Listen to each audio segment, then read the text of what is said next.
اوپر پہاڑ کیسے نصب کیے اس پر انسان غور کر. پھر اللہ فرماتا ہے کہ میں نے زمین کو تمہارے لیے کیسے بچھونا بنایا.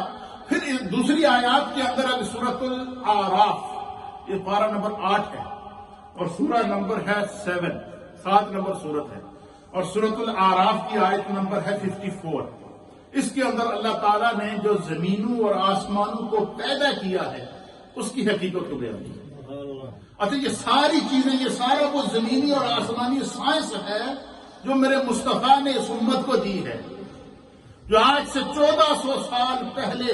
اب آپ مجھے بتائیں، آج کے دور کا سب سے آج کا جو دور ہے کہ دور حاضر کا ترقی یافتہ دور ہے، فاسٹ دور ہے. اس کے اندر سائنس اپنے عروج پر ہے. کوئی بندہ یہ نہیں کہہ سکتا کہ سائنس کسی کوئی چیز پوشیدہ ہے. لیکن آج کے دور میں بھی قرآن یہ چیلنج دے رہا ہے کہ کوئی سائنس یہ نہیں بتا سکتی کہ زمین کے ذروں کی تعداد کتنی ہے. کوئی پیمانہ آج تک کوئی مشین ایسی ایجاد نہیں ہو یہ بتا سکے کہ زمین کے اوپر کتنے ذرے موجود ہیں. کوئی ایسا پیمانہ پیدا نہیں ہوا جو یہ بتا سکے کہ اس روئے زمین کے اوپر ایسٹ، ویسٹ، ساؤتھ اور نارتھ جو زمین کے حصے ہیں ان کے اوپر کتنے پہاڑ ہیں، کتنے پتھر ہیں. کوئی بندہ یہ نہیں بتا سکتا، ان کی تعداد نہیں بتا سکتا. یہ نہیں بتا سکتا. کیوں؟ یہ اس کی قدرت کا شاہکار ہے. اس کی شاہکاری کے اندر کوئی مداخلت نہیں کر سکتا. آپ ان کے اوپر ریسرچ کریں گے، پہاڑوں پر ریسرچ کریں گے تو خدا ہمارے علم میں اضافہ کرے گا.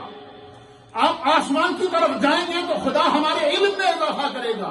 اور انسان نے جب اس کی طرف غور و فکر کیا تو اللہ تعالیٰ نے اس کے اندر اتنی برکتیں پیدا کی کہ وہ انسان جو اونٹ پر سفر کرتا تھا آج گاڑی پر چل رہا ہے. یہ کیا ہے؟ یہ برکت ہے. کس کی برکت؟ کے خدا نے انسان نے اللہ کی تخلیق پر غور کیا. جب انسان نے اللہ کی تخلیق پر غور کر کے اس نے اپنے رب کی طرف رجوع کیا تو اللہ نے اس میں برکت پیدا کر دی. پھر جب اللہ نے فرمایا کہ وَإِلَى السَّمَاءِ كَيْفَ رُفِعَتْ، اے انسان ذرا اس طرف تو غور کر کے تیرے رب نے آسمانوں کو کیسے بغیر ستونوں کے بلند کیا ہوا ہے، کیسے آسمان کو بنایا ہے. اور جب انسان نے اس کی طرف غور کیا تو اللہ نے انسان کے علم میں اضافہ کیا. آپ جتنا ریسرچ کریں گے، جتنا کسی چیز پر غور کریں گے، جتنی کسی چیز کے اندر تحقیق کریں گے، یہ علم ایک ایسا نور ہے کہ یہ آپ کے خزانے بڑھاتا جائے گا. یا دنیا کی وہ واحد دولت ہے علم، جس کو جتنا خرچ کرو اتنا اس میں خدا اضافہ کرتا ہے. ہمارے یہاں تو دنیا کی دولت بینک بیلنس ہے نا، جب خرچ ہو جائے زکات نکلے اس میں سے 2.5% تو ہمیں پریشانی ہوتی ہے، 2.5 کم ہو گئے 100 بھی چلو، ہمیں یہ فکر لگی رہتی ہے. لیکن ایک دولت خدا نے علم کی رکھی ہے. فرمایا کہ اس علم کو تم جتنا خرچ کرو گے خدا تمہارے لیے راہیں کھولتا جائے گا، راہیں کھولتا جائے گا، راہیں کھولتا جائے گا. تو اللہ نے سورۃ الغاشیہ کی ان آیات کے اندر کیا فرمایا؟ زمین کو اللہ نے کیسے بچھایا ہے اس پر غور کرو، اور زمین کو اللہ نے کیسے، آسمان کو اللہ نے کیسے بلند کیا اس پر غور کرو. اس کے اوپر خدا نے جو پہاڑ پیدا کیے ہیں اس پر غور کرو. اور پھر سورۃ الاعراف کے اندر اللہ فرماتا ہے ان ربکم اللہ الذی خلق السماوات والارض فی 6 ایام.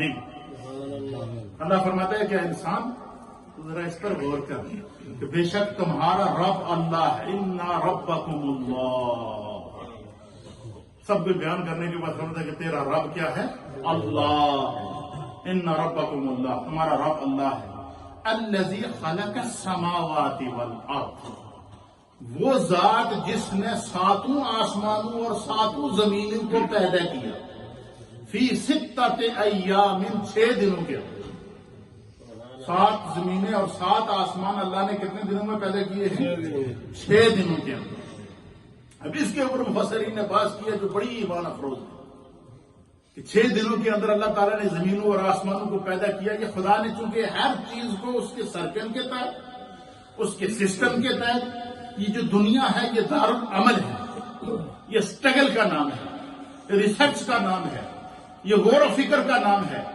اور اس دنیا کے اندر انسان اگر خدا کی قدرت پہ غور کرے گا اللہ تعالیٰ اس کے لیے راہیں کھول دے جائے گا، برکتیں پیدا کرتا جائے گا. اتنی برکتیں پیدا کرے گا، اتنی برکتیں پیدا کرے گا کہ اللہ ہمیں وہاں سے رزق عطا فرمائے گا جہاں ہمارے وہم و گمان میں بھی نہیں ہوگا. اب آپ اندازہ لگائیں کہ ہم میں سے جو لوگ ان علوم کے ماہر نہیں ہیں، تھوڑا سا غور و فکر کرنے کے بعد اگر خدا ہمارے لیے زمین کو مسخر کر رہا ہے، آسمان کو مسخر کر رہا ہے، ہواؤں کو مسخر کر رہا ہے، درختوں کو مسخر کر رہا ہے، چرند اور پرند کو مسخر کر رہا ہے، اپنی نعمتوں میں دن رات اضافہ کر رہا ہے، اس رب کی اس کے انعامات کا کون اندازہ لگا سکتا ہے؟ تو اس آیت میں اللہ تعالیٰ نے فرمایا کہ اللہ نے زمینوں اور آسمانوں کو 6 دنوں کے اندر پیدا کیا۔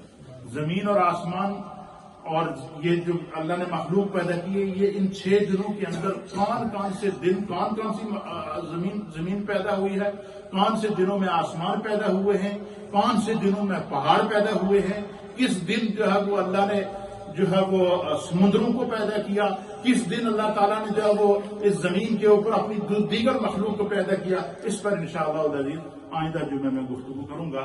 اللہ تعالیٰ سب کو جزائے خیر عطا فرمائے۔ ابھی اذان ہوگی اور اذان کے بعد پھر سنتیں ادا کی جائیں گی اور پھر اس کے بعد دوسری اذان اور پھر خطبہ۔